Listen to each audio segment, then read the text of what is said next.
자, 영어적으로 사고하려면 어떻게 해야 되는지, 그리고 제가 훈련 방법까지 구체적으로 한번 오늘 안내해 드리도록 하겠습니다.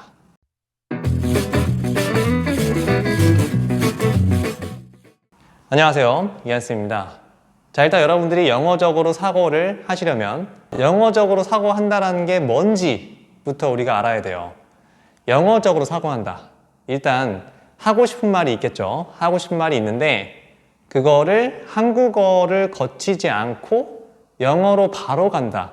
이게 바로 이제 영어적으로 사고를 할 수 있다 라고 우리가 정의를 할 수 있을 거예요. 아니 선생님, 그러면 한국말 생각 안 하고 영어로 바로 뱉으면 되는 거 아니에요? 자, 그 부분이 참 말이 쉽지만 영어를 모국어로 사용하시는 분들이나 아니면은 해외에 오래 살아서 영어를 second language로 사용하시는 분들에게는 가능합니다. 한국어 번역 전혀 거치지 않고 바로 영어로 얘기하는 거. 하지만 EFL이라고 하죠. English as a Foreign Language. 영어를 외국어로 인지하는 우리 대다수의 한국인분들에게는 불가능한 얘기였어요. 자, 제가 그 안 되는 근거에 대해서 지금부터 설명을 드릴게요. 우리가 언어를 말한다는 게 그냥 자 이제 얘기를 해야지 하고 뿅 나오는 거 같잖아요. 하지만 그렇진 않고 뇌가 사실 엄청나게 복잡한 과정이 벌어지면서 말이 나오는 거예요. 우리 뇌에는 말하기를 담당하는 기관이 있고요. 듣기를 담당하는 기관이 있고 단어, 암기 이런 걸 또 담당하는 기관이 따로 있어요. 따로 있어서 이 기관들이 유기적으로 네트워크를 형성해서 말이 나오는 거예요. 근데 우리 어떻게 모국어도 이렇게 쉽게 쭉쭉 얘기를 할까요? 쉽게 쭉쭉 아니에요. 사실 우리 어렸을 때부터 계속 훈련을 하잖아요. 어머니, 아버지 계속 들으면서 말하면서 이거를 당장 뭐 1, 2년이 아니에요. 사실 어린이들이 정말 머리가 언어를 습득할 수 있는 좋은 머리라고 해요. 근데 이제 저희 큰딸이 8살인데 이제서야 대화가 좀 가능하더라고요. 그 전까지는 사실 대화라는 게 안 되죠. 8년이 걸리는 거예요. 8년이. 그렇게 오랫동안 우리가 뇌를 반복시키고 훈련시키면서 강화를 시키는 거예요. 그러면서 이게 자동화가 돼요. 자동화가 되면 어떻게 되냐? 여러분들 자동차 살 때 자율주행 있잖아요. 버튼 누르면 한 번에 쭉 간다고 해봅시다. 목적지까지 알아서 가요. 그럼 너무 편하죠? 그냥 생각할 거 없이 그냥 쭉 가잖아요. 그게 바로 모국어로 훈련이 됐을 때 8년 훈련했을 때 자동화가 되면서 이게 가능해져요. 하지만 외국어를 할 때는 지금 제가 말씀드렸던 기관들이 그냥 그것만 쓰는 게 아니라 거기에 전전두엽이라고 외국어를 담당하는 번역하고 생각하고 이런 기관이 한 번 더 끼어들면서 뇌가 엄청나게 복잡해져요.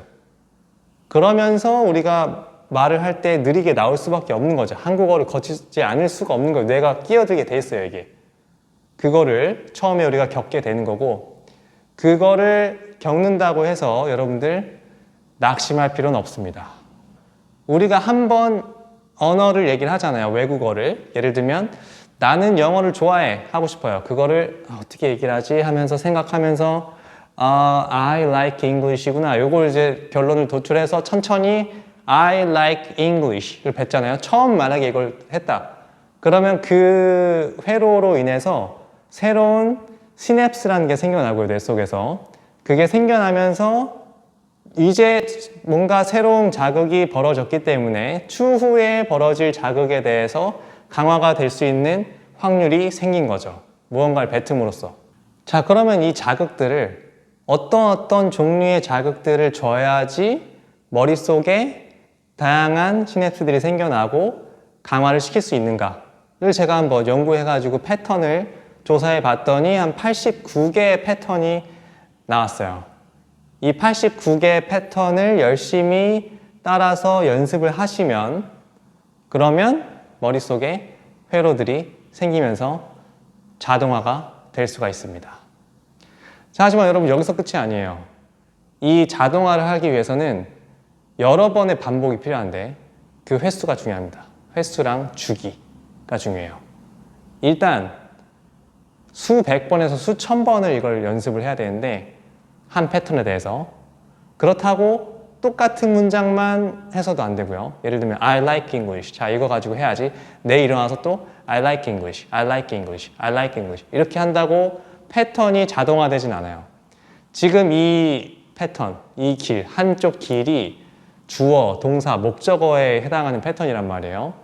요거를 가지고 다른 다양한 상황과 문장을 만들어 봐야 돼요. I like English 말고도 I like table, I like library 뿐만 아니라 You like me, He likes us, She likes her friend. 동사도 바꿔서 She meets her friend. 여러 가지로 이거를 조절을 해서 연습을 해야 되고 거기가 마음이 담겨 있고 상황이 인지가 돼야 돼요. 그 상황에서. 거기다가 인간의 망각 주기에 맞춰서 주기를 최소화하고 적절하게 시간을 편성하면 최단 기간에 자동화를 달성할 수가 있겠죠. 자, 우리가 이렇게 자동화만 달성하고 말아버리면 로봇처럼 얘기하게 돼요. 그래서 최후의 마지막으로 해야 될 게 있어요.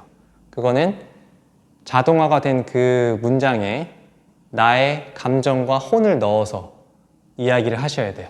제가 이렇게 자세하게 설명드린 이유는 지금부터 알려드릴 이 훈련법을 하루아침에 할 수 있는 게 아니라 장기간에 걸쳐서 오랫동안 꾸준히 학습하셔야 되는 거거든요. 그래서 여러분들이 이걸 왜 이렇게 해야 되는지를 이해하시고 인지하시고 꾸준히 믿고 따라가시는 그게 중요합니다. 여러분들이 저희 학원에 오셔가지고 저한테 다 배우시면 너무 좋겠지만 제가 돈 한 푼도 안 쓰시고 이 방법 하나 꾸준히만 하시면 될 수 있게끔 방법을 알려드릴게요. 일단은 여러분들이 이걸 하시기 위해서는 문장이 하나가 필요해요. 근데 그 문장은 음성 자료도 필요해요. 그래서 제가 쉐도잉이라는 거를 우리 이제 플레이리스트에도 있고요. 유튜브 이런 데 찾아보시면 쉐도잉 이렇게 해서 많아요, 자료들이. 쉐도잉이라는 거를 하나 찾으셔서 그 문장 한 문장을 제대로 분석을 하셔야 돼요. 이 분석이라 하면 자, 예를 들어 볼게요. I want to study라는 문장이 있다고 해볼게요. 이 문장에 대한 음성 파일이 있겠죠. 그래서 I want to study를 듣고 발음을 먼저 연습을 하셔야 돼요. 한번 따라 해볼까요? I want to study. I want to study. 자, 그렇게 발음을 따라 하신 다음에는 이 문장을 변형을 할 수 있어야 돼요. 그러려면 문장의 구조를 알아야 돼요. 지금 I want to study의 문장의 구조는 I가 주어고 want가 동사고 to 뒤에 study 또 동사가 있고 중간에 to가 들어갔죠. 그러면서 뭐뭐 하는 것이라는 뜻이 됐어요. 그거를 변형해서 이 자리에 다른 주어를 넣고 다른 동사를 넣으면서 연습을 해보는 거예요. 예를 들면 I want to study 였으면 I 대신에 you 넣는 거죠. You want to study. he 넣는 거죠. he를 넣으면 want가 s가 들어가요. 그래서 he wants to study. She wants to study. They want to study. 이렇게 바꿔보고 두 번째 있는 요소를 바꿔봐야죠. want 대신에 다른 동사를 넣어보는 거예요. like 이런 거. So I like to study. I hate to study. 바꿔보는 거죠. 그 다음에 to는 여기서 바꿀 게 없고요. 마지막에 있는 동사를 이제 또 바꿔보죠. I want to study 말고 I want to exercise. I want to go home. I want to take a shower. 이렇게 해서 내가 알고 있는 동사들을 넣어보는 건데 요게 어떤 걸 해야 될지 난 너무 어렵다 하면 요즘에는 챗 GPT한테 만약에 I want to study 이거에 대한 비슷한 문장 형태들 예문 알려줘 하면 알려줘요. 그리고 읽어달라고 하면 또 읽어줘요. 그렇게 해서 연습을 한번 쭉 하시면 이제 그 문장에 대한 패턴 하나를 익히시게 되는 거죠. 제가 추천드리는 가장 이상적이고 간편한 주기가 25 주기 요거만 기억하시면 돼요. 하루에 20번씩 5일 동안 하는 건데 그 5일을 쪼개서 해야 된다 그랬죠? 1, 2, 3, 4, 5로 가시는 게 제일 좋아요. 하루에 20번 했죠. I want to study, I want to exercise 했죠. 그 다음에 다음 날 한번 해요. 하루 다음 날. 그 다음엔 이틀 다음 날 하고 그 다음 3일 다음 날 하고 4일 후에 하고 5일 후에 하고 이렇게 하는 거예요. 그러면 완벽하게 패턴 만들 수 있어요. 자, 그렇게 해서 제가 오늘 영어적으로 사고하는 원리와 방법에 대해서 알려드렸고 앞으로도 계속 제가 쇼츠로 지금 영어적으로 사고하는 요령 같은 것들을 계속 알려드리고 있어요. 그런 부분들도 구독하셔서 꼭 확인해 보시고 또 다음 시간에 또 유익한 자료로 뵙도록 하겠습니다. 감사합니다.